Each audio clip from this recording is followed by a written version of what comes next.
and James, Mrs. Coin Treasures, back again with some more video action for you. Today, it's another one of our favorite blasts into the past with another episode of Why It's Great. For those of you who don't know what Why It's Great is, why It's Great is, it's a little thing I do around here where I take an issue from the past from my personal collection that I think is really awesome. I tell you why I think it is, and then why you should want to check it out for yourself. And before we get into today's pick, I just want to thank everyone for joining me today. And be sure that if you like what you hear here, drop a like down there on the video so you can help out the algorithms. Also, if you got any comments, drop them down below. I always want to hear what folks got to say about this stuff. I'd like to hear your thoughts on things that I talk about here. And be sure to subscribe if you haven't subscribed, and if you have already, please share out some links so you can bring others in here, because we all want to join in all this great content I'm making around here. So with a little shill out of the way, let's move right on into it. Today's pick, I decided to go again into the past. We're going to 1991, and this is The Punisher, number 45, and it's a classic story with the Punisher, just the very type of stuff you would expect from the character. But it's not just a great story; it's one of my personal favorites, and I'll show you why as we get into it here. So let's just get things all ready here. We'll take me over here because you don't need to see me, and then we'll bring up our book.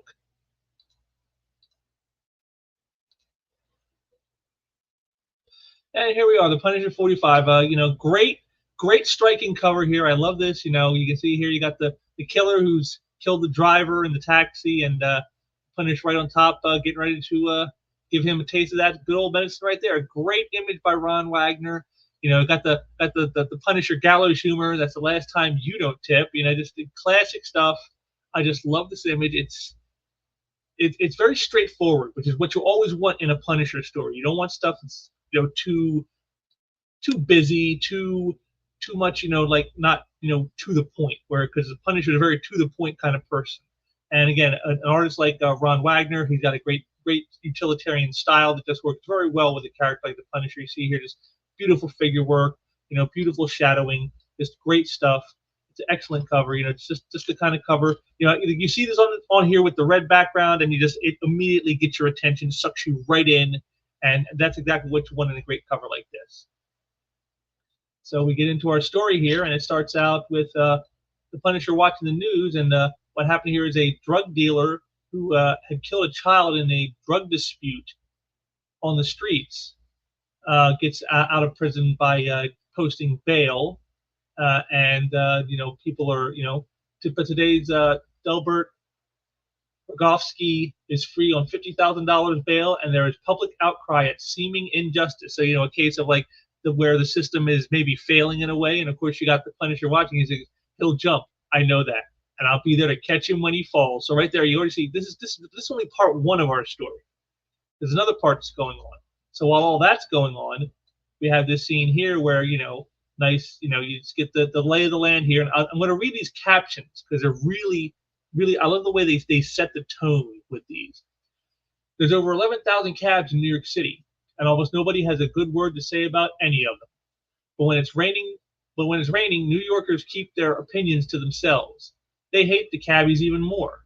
New York cabbies are legendary for their surliness and indifference. It's their suit of armor.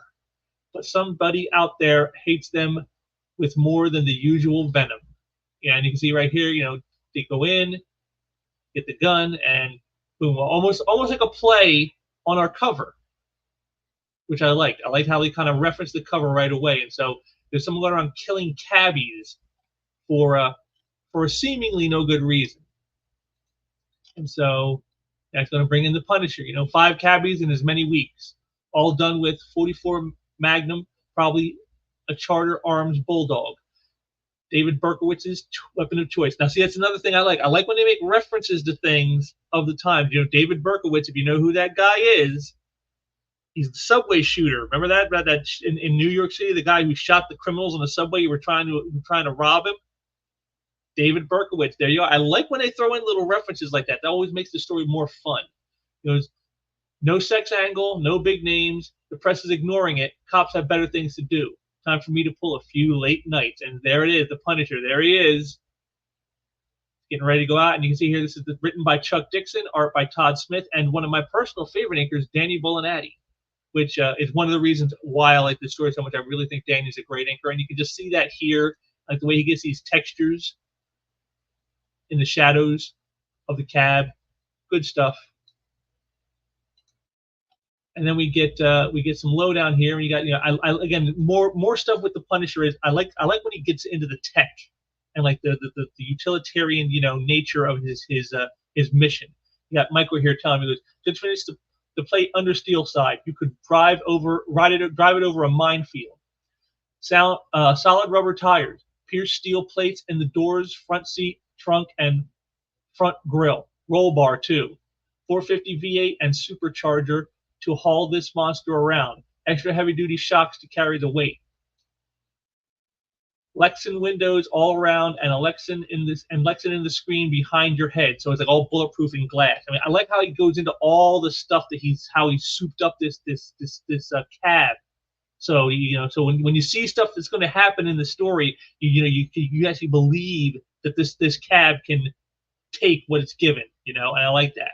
And he asked, and my surprise package, like you asked for, a pull ring by the gear shift. I did a dry test. Works like a charm. Now pay attention to this. This is foreshadowing right here, folks. This is the foreshadowing. So Punisher gets ready to head out, and he asks him, is there any more information on that drug dealer that has jumped bail? And he's basically saying, nah. He goes, that's what happens when they skip bail, Frank. They crawl under a rock. The cops are turning up zilch, and so it's like, I'm going to head out on the road. Maybe I'll turn up something out there. I'll hear anything. I'll radio you, and then he tells him back the next morning with the car. So he heads out. And I love these scenic shots here, like on the Brooklyn Bridge. Great stuff. Again, just to remind you, in case you never know, you're in New York City. I love when they do little establishing shots like this. That's really fun stuff. And here, I love the close-up shot right here of his face, and then the little stubble here. That this is totally a Danny Bullinati. These little details like this, that is totally Danny. And he goes, 4 of the 5 cab drivers were blown away along Flatbush Avenue in Brooklyn. The other one on 3rd Avenue. They all got theirs between 2 in the morning at dawn. Has to be a crazy. The crazies love the dead of night hours. Their fevers drive them out onto the streets in those hours. Those hours suit me just fine. And again, like I said, I love this to show you. I mean, he's talking about the nutsos who go out like late at night because that's when they seem to be wanting to go out. And he goes, but those hours are fine for him. It's like kind of in a way saying like he's kind of crazy. And then that deadpan expression here as he's thinking all this stuff. Just love that. So he goes, the lowlife's out at this hour. Any one of them could be the guy I'm looking for. So and then we get. I love this, the classic sideways panels, and each one's kind of sort of like setting you up for what's to come. Like he's seen like the craziness of humanity. You see the underbelly of the world in the long hours before dawn, the leftovers of a night out on the town, the wheelers and dealers with fat with easy cash, the punks with nothing to do but roam the dark streets looking for thrills, the dreamers who get washed up in the gutters after the night is through with them. So it's like he's kind of seen all the dregs of humanity in this. And of course at the very end, and then there's just plain trouble. And I like in each one of these how his face is much more obscured with shadow. Again, they want you to focus on the people in the cab. And again, just a nice little effect. And I love this shot right here. I love the effect he does on the face right here with the shadowing. Great stuff by Danny Bullinati here. And it turns out, well, looks like maybe he's found the one he wants. He tells him to get the cash out, and he goes, calm down, I got what you want right here. He hits the gas, slams the brakes, and then bam, guy's down. He goes up 32 5-shot revolver, an old lady's purse pistol. This guy's a little fish. I throw him back. I love that. Like this guy isn't worth his time. He's a criminal. Yeah, he's out there doing wrong, but that's not what I'm looking for. I'm looking for bigger game, And so I'm after this drug dealer. I'm after this cab killer. This guy's compared to them, he's not important. And again, I just like that about again just the utilitarian mindedness of the Punisher in this. So he takes a break. to get some food, and then he gets confronted by a guy from the hack bureau. You know, interesting cab you got there out there. I checked the numbers, and it don't even exist. You want to show me your hack license, and then gotta hand it to you. A lot of gypsy cabs in this town, but you got the only one disguised as a legit cab. And so he's like, he's like, can we like make an arrangement here? I've had a good night. And he goes, well, how good? And he hooks him up with some money. It's just the way I like it, extra lettuce. So again, even those who are supposed to uphold the rules, again, it just further explains to the Punisher why he does what he does. Even those who are supposed to uphold the rules break them. Even the guys who are supposedly fighting to keep law and order really don't care about law and order, and it just further exemplifies why the Punisher does what he does. So he goes back out, picks up another fare. He gets radioed from Microchip, who tells him that they found the drug dealer. They're moving south on 4th Avenue. They're just crossing St. John Street, doing the speed limit. And it's like, I love this. Again, another great shot here. I love the spin out as he's like, going in the opposite direction of where the fare wanted to go. I need a ride to Queens College. My car broke down out over there. So he was heading that direction, and then he swoops around, and I just love the shot here. It reminds me, this shot right here at the bottom, this reminds me of like some of the great TV I used to watch as a kid, like Knight Rider and A-Team and, Hunter, just, stuff where you'd see like great car chases in the action department. And that's what this sort of plays to. I love that. It's Chuck shows why he's Mr. Action. He knows how to use these tropes that we all know so well and make them feel fun and invigorating. So, he goes to say he's going to let the lady out, but she goes, not in this neighborhood. I'm staying here. All right, suit yourself. And so he gets caught in traffic trying to get to where the drug dealer is at. So you see he just jumps up on the sidewalk to keep going. And he on his way there, he goes, there's going to be cops after this guy, Frank. You sure you want to go high profile like this? The cops have directives about high speed chases. They'll call it off after a while. I don't have any of those kinds of restrictions. Sit back and put the safety belt on, man. I love that. And again, here's take a look. Look at his hands. With the hair on the fingers. Again, just a small detail, but yet it means so much. It adds again that touch of realistic grit. That you would expect in a Punisher story. I love that Danny and Todd Smith made sure to show that here, and you'll see this on other characters too as we progress through the story. This is just one, but I just love the little touches like this are what really set a story. That like when you're watching a show, it's always a little moment that makes a show great. It's not usually the big moment, the big reveal, or the big shock. It's the little things that make the show so enjoyable. And it's the same thing with a comic. A little thing like this just makes it so much more fun and interesting. So again, he's racing to get to where the guys are at. He catches up with them, and the blazer is heavier than I thought. Higher too. This is going to get messy. So I mean, right there, and you see. So again, like I said, notice what I said earlier when I said, when he told you about how they had souped up this cab with armor plating and bulletproof glass, and undercarriage it's heavy sealed and high absorbing shocks and a souped up engine. This is why. So when he's hitting a truck like this, you can believe he'd be able to keep it on the road. Any normal car probably wouldn't be able to stay on the road against getting slammed by a big rig like this one here that the villains are in. But yet his can, and that's again that's why I liked all that stuff in the beginning when they were telling you about what they had done to the cab. So when you get to situations like this, it doesn't break your suspension of disbelief. You're not like, come on, man, there's no way a car could handle a monster rig like that ramming into it, but yet his can, and you know why. And again, it's just great forward thinking by Chuck Dixon to make sure to outline all that stuff to us. And then we get into the action. And again, I'm gonna read this page because it pretty much conveys everything we want to know about what the Punisher's doing here. He goes, these dealers have a cowboy mentality. They get it from the leniency of the law and the image created for them by the press. And they use a lot of the poison they sell. That ruins their judgment. Nothing wrong with my judgment. My reflexes are sharp. My mind is clear. it helps to have a goal in life. And I just shows you this page more than any other, I think, shows you the harshness, the coldness of the Punisher. He jammed on the brakes to send the guy flying after he lands on his hood, and then he just guns it and just runs him straight down. I mean, that's just what more can you say? It's ruthlessness. This is how ruthless he is. So when people want to talk about the Punisher's kind of a hero, no, he's not a hero. And a scene like this shows you that he is definitely not a hero. I mean, he may go after bad guys, but he's no hero.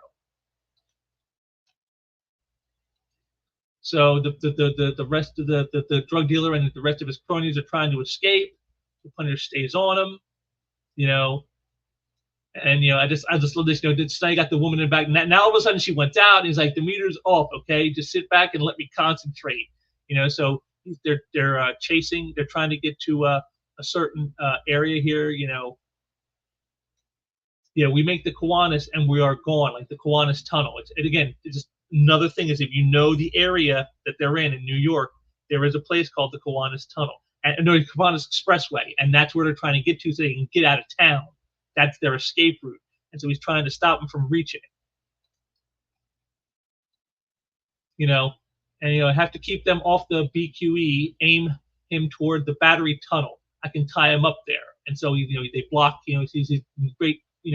Blocking him from the exit to get to where he wants to go. So they start firing their guns on him, and he goes, waste this guy. We're trying, Del. This guy's got like a James Bond car or something. You guys are useless. You just love that. It's just totally harshness, just the evil, evil scumbags that you're happy to see get what they deserve. Got the woman in the back screaming, let her out of the cab. He goes, relax, it's bulletproof. Now cut down on the noise. I'm driving. Just totally he's totally focused and she's just a distraction. He's just trying to shut her up. I love that. And again, see here's more with those knuckles right there. Look at there it is. That little attention to detail. There's too much traffic as we near the tunnel. If we want to take him, it has to be now. So now we're getting out of the nitty gritty. And so one of those options micro installed. 1,000-watt strobe light in place of my backing up lights. It has the same effect as staring into the sun for an hour, only it hurts more, and I love it. So you remember I said pay attention to some of the stuff that's going on because it's foreshadowing. Well, this is some of it right here. So he blinds him. I love this. He crashes. The one guy flips out of the car as they ram into that wall towards the entrance of the tunnel. And then it's done, and he goes, they must have been doing at least 90. Even if he lives, Rogowski's dealing days are history. So, there it is. He goes, meter's back on, lady. So he's going to take her to where she wants to go. She says she's going to be sick. But before she does, this is when, here we go. I don't know who you are. I don't care. You're driving a cab, so you die. And again, I love the shot here. Just the close up of his face is that eye. It's all you really see is just his eye, and it says everything. I didn't see this one coming. Women are still a blind side. I'm not sure why that is. I've met so many I couldn't trust. So here it is. This is the killer. This is the killer of the cabbies right here. He had no idea. He didn't expect this person. All the people he's seen in that cab that we saw, any one of them could have been the killer. He knew that, and yet here was the one that he didn't think was, and he was totally caught off guard. Something you don't really see in a Punisher story is how he gets caught off guard like this. So he tries to dissuade her and say, "Look, I'm not really a cabbie. I just borrowed this thing. You think I believe you? You think I care?" He goes, "She has a story. They always have a story, and this is where we get the real meat of the story here." He goes, "This city has no heart. But you slime are the most heartless. You don't care. You don't feel. You're more a machine than the cars you drive. My car broke down. I called for a cab. I tried to wave one of you down. You wouldn't stop. Not in that neighborhood. I had to walk home. It was late. I was raped because you wouldn't stop." So now we see the whole motivation for the cabbie killer is they were a woman who had a car breakdown in a bad neighborhood. They couldn't catch a cab, and on the way of walking home, they were assaulted. And now she blames the cabbies because they wouldn't stop, because no one wanted to pick her up in that neighborhood. So, here the Punisher's heard all this, and he goes, I give her a chance, and, and he says, you don't want to do this. He goes, screw you. You'll never know how much I want to do this. She isn't taking it. And Marie said about the key ring. Remember what Micro said? Again, foreshadowing right here. And again, look at that look at all the detail in that hand. Oh my God, that's insane. And then there it goes. He goes, double-barreled sawed-off, loaded with double-aught mounted at the slant under the front of the seat. It's ugly, but I wasn't sure how many there would be. See, this is how he had it planned. If the cabbie killer had gotten in the car, he didn't know how many there were going to be. It could have been multiple people who were doing it. He didn't know. But either way, he was going to make sure they didn't get out of it alive. And that's exactly what it does. So, and then we get this bit here at the end, towards the end here. I just love this. She was hunting the wrong animal. If she went after rapists, I'd have helped her, given her a better handgun and some advice. You have to keep things in perspective. You have to keep your judgment clear. You have to have a goal in life. And just that shot right here in the middle, that shot, just the stone look on his face. Going from where he's like almost emotionally exhausted to just, the war goes on. It's not over. This battle is done, but there's more still to do. And I just love that. To me, this like right here, these panels is what the story is all about right here. And how he just, even after seeing this happen and feeling bad for the person that he had to take out. I mean, this is something you don't normally see. The Punisher usually takes people out. He doesn't care. He thinks they're no good. But in this case, he had sympathy because, he's a victim of crime himself. And so he saw in her something of himself. But in his mind, she was too, crazed and just lashing out blindly. Whereas he says, you have to keep things in perspective. You have to keep your judgment clear. And that's how he sees the difference between him and someone like her. He's focused on the mission, and he's doing what the mission requires, no matter what it may cost him personally, whereas she was just lashing out in anger. And that's the difference. And of course, the story ends, he goes, you heading back into the barn? Yeah, I should be there in half an hour. Anything you want ready when you get here? Just have the hose hooked up. And then, again, just that shot of his eyes, the deadness in the eyes. And, and we come to the end, of him going one direction while the authorities are going in the other. Just a great pop boiler. This is like classic Punisher. It's a classic pop boiler type of story. This is exactly the kind of story you want to do with the Punisher. And I believe this was Chuck Dixon's very first Punisher story. So to have so much resonance to the character himself, it shows you just how great a writer Chuck Dixon actually is. He has great action in here, a little bit of like gallows humor in here, and even a moment of like some real true emotion, all in the story, and it all works, all in the premise of a pot boiler of the Punisher hunting a drug dealer and a cab killer. And again, and the art by Todd Smith. Todd Smith, he was never really what you would call a great artist. He's pretty much a utilitarian type. He's the guy you call in to help make a deadline. He's the guy you call in to do a fill-in when your regular guy is sick or whatever. And that's what he did. He was never the guy who got the real great job. He didn't get a run on Amazing Spider-Man or on Batman or anything like that. He's the fill-in guy. But here, I think because of the inks by the great Danny Bulanadi with those high fine details, like even like here in this shot here with the eyes, you can see all these little fine details that Danny put that in.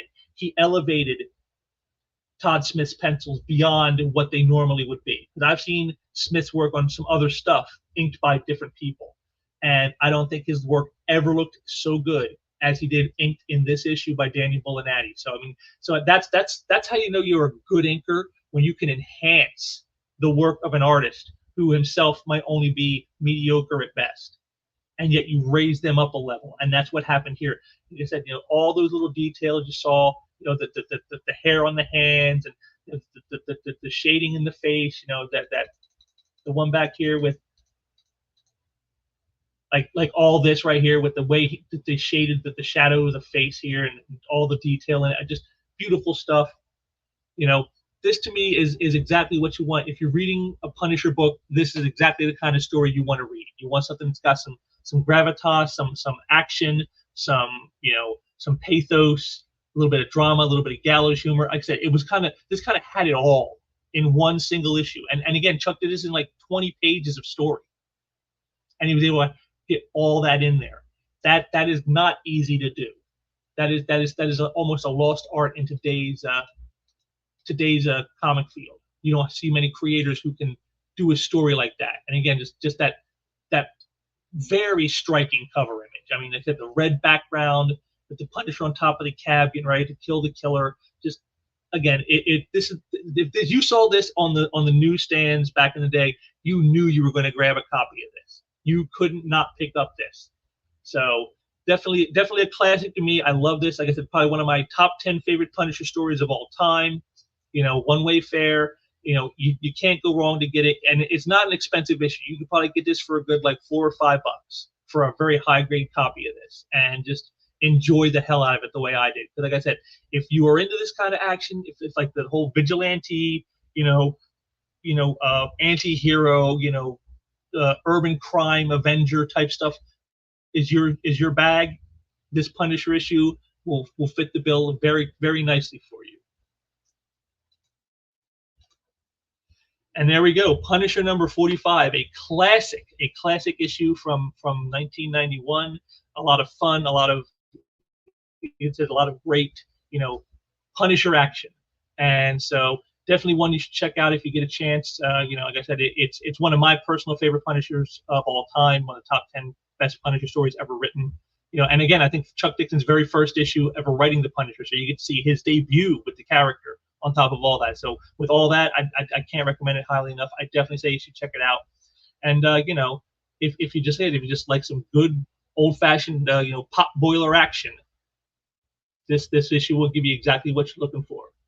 Well, that'll about do it for this one. I hope you guys had some fun with this. I hope you saw some cool stuff in here. Make sure to drop me some comments. Let me know what you thought. Did you read the issue? What did you think? Do you think that Chuck Dixon's Punisher debut was excellent, or do you think it wasn't? Let me know what you think about all this. And I got more stuff coming up. I got some more bits. I'm chopping out of some old live streams for you guys to make smaller videos so that you can see some of the great stuff in them without having to spend 3 hours to watch them.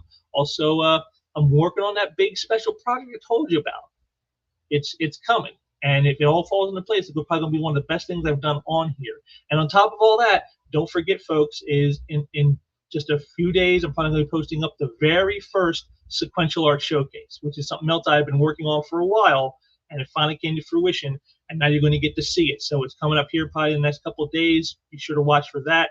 And like I said, whatever else comes, well, we'll just have to see what else happens after that. But I've definitely got tons of content I'm working on around here, so expect to see a lot more in the coming weeks.